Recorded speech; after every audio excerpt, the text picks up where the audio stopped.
바티칸 공예 문헌 사목헌장 제2부 3장 2절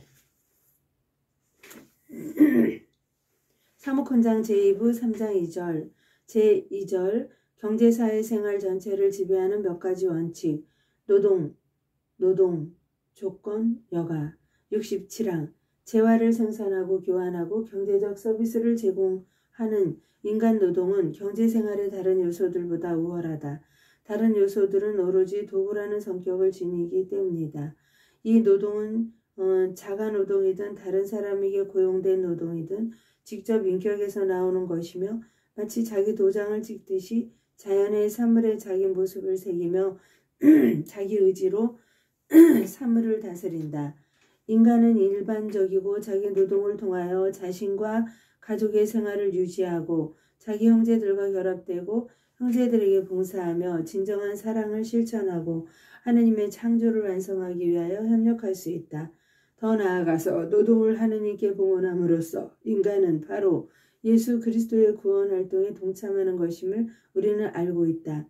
그리스도께서는 나자렛에서 손수 노동을 하심으로써 노동에 드높은 품위를 부여하셨다.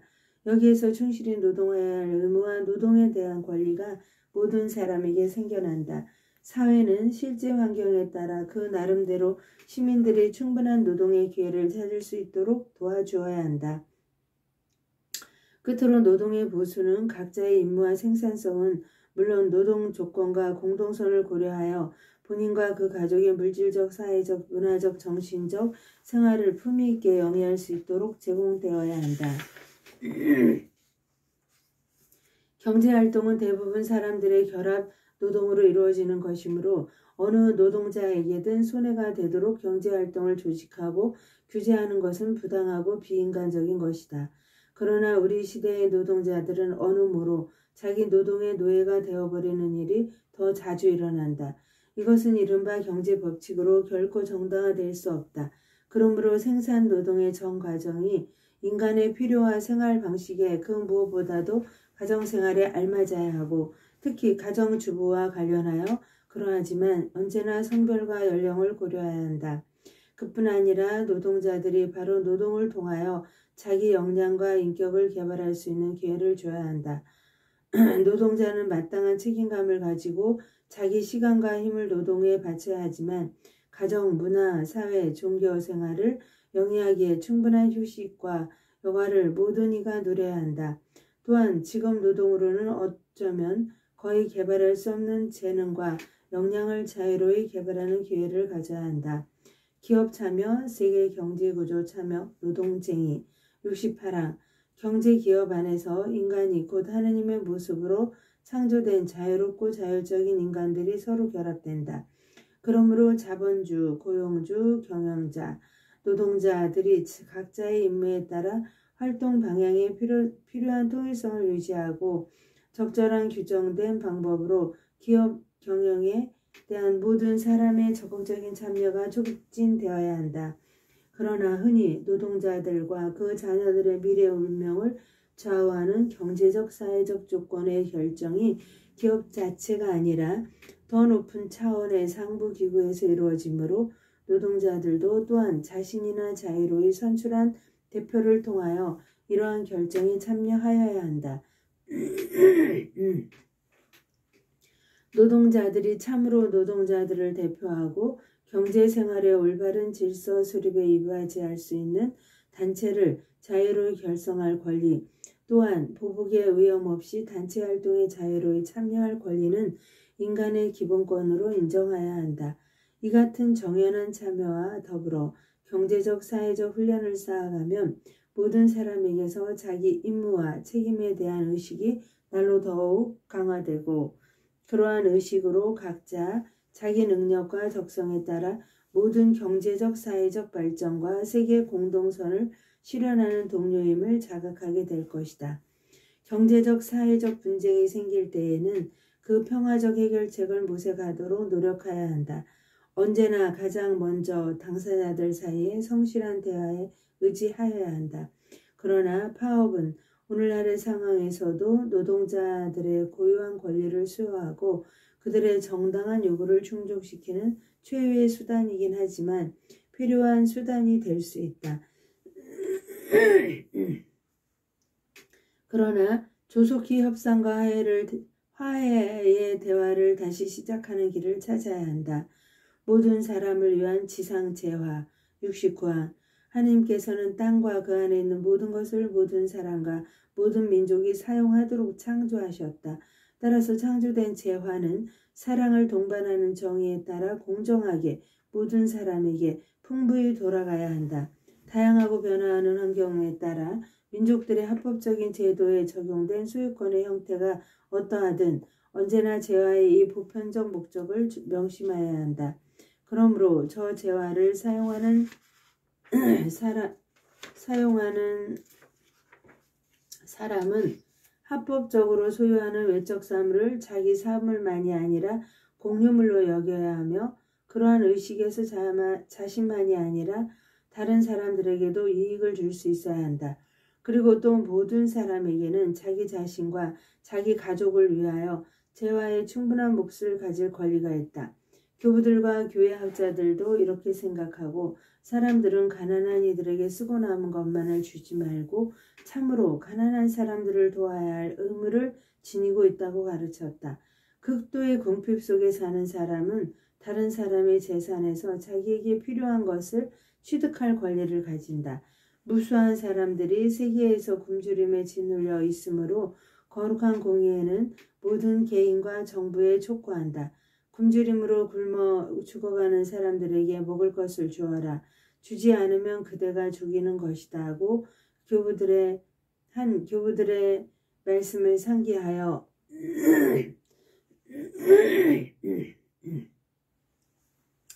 각자의 능력으로 자기 재화를 참으로 나누어 주고 특히 개인이나 민족이 스스로 돕고 발전할 수 있도록 원조하여야 한다.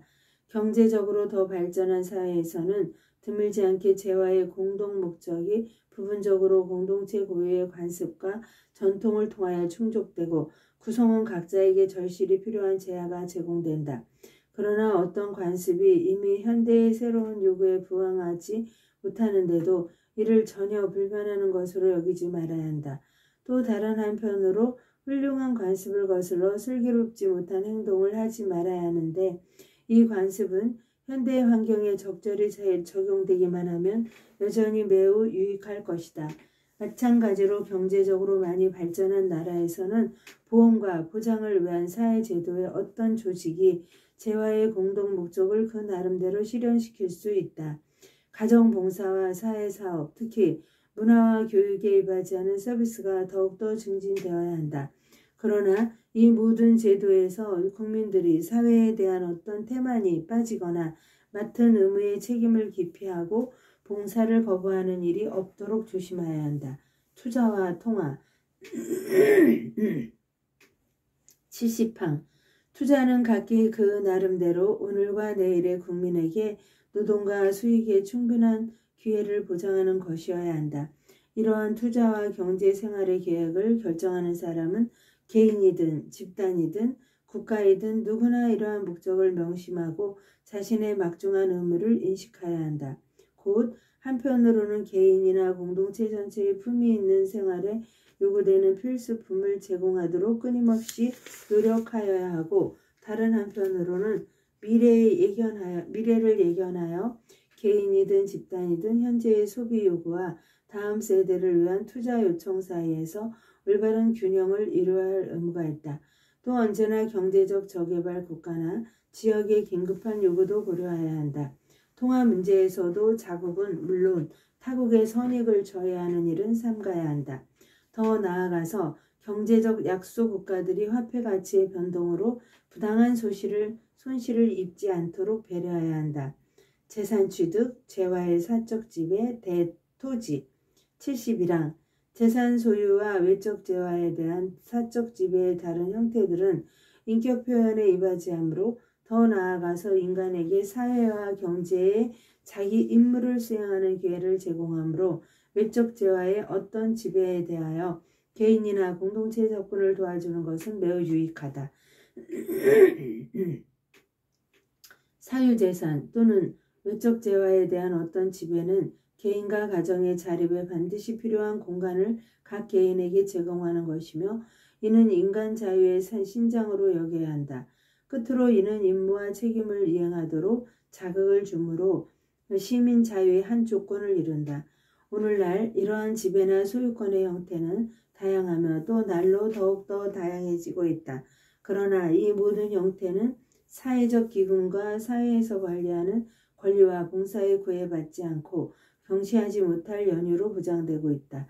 물질적 재산만이 아니라 전문적 역량과 같은 비물질적 재산에 대하여서도 그렇게 말해야 한다. 사적 소유권은 여러 형태의 공적 재산에 있는 저 권리를 저해하지 않는다. 관할 권위가 공동선의 요구에 따라 그 한계 안에서 정당한 보상을 할 때에만 재산을 공적 소유로 이전할 수 있다. 더 나아가서 누구든 공동선을 거슬러 사유재산을 남용하지 못하도록 예방하는 것은 공권력의 소관이다.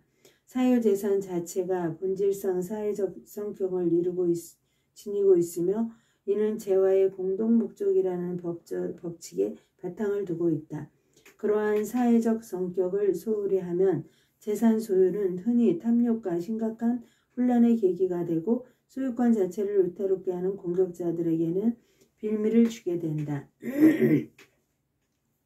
경제적으로 발전하지 못한 많은 저개발 지역의 광대한 농토가 반쯤만 경작되거나 살이를 위하여 전혀 경작되지 않은 채 방치되어 있는데도 국민의 대부분은 땅이 없거나 아주 작은 전단만을 가지고 있으며 또 다른 한편으로 농토의 수확 증대는 분명 절실히 요청되고 있다. 지주에게 고용되어 일하는 사람이나 수작인으로 토지의 한 부분을 경작하는 사람들은 인간답지 못한 급료나 보수를 받고 마땅한 주택도 없이 살아가며 중개인들에게 착취당하는 일도 드물지 않다.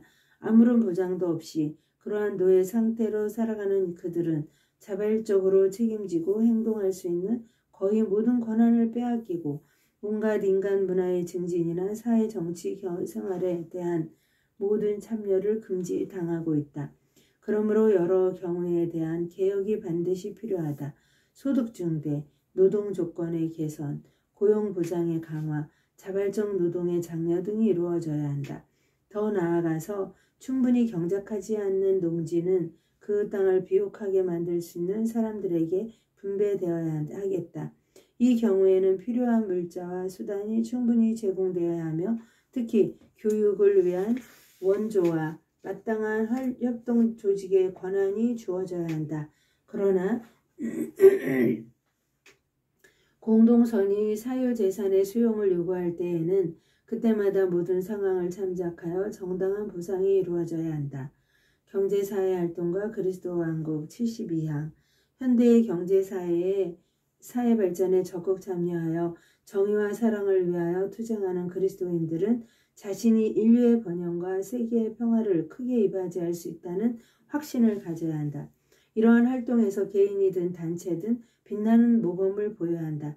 반드시 필요한 전문 지식과 경험을 얻어 현세 활동에서 바른 질서를 지키고 그리스도와 그분의 복음에 충실하여 개인 생활이든 사회 생활이든 그리스도인의 온 삶은 참 행복의 정신, 특히 가난의 정신에 젖어들어야 한다. 그리스도께 순종하며 먼저 하느님 나라를 찾는 사람은 누구나 더욱 강렬하고 더욱 순수한 사랑을 받아 자신의 모든 형제를 도와주고 사랑에 이끌려 정의의 위협을 성취할 것이다. 하느님의 영광을 위하여 성모님과 함께 감사드리며 봉헌하나이다.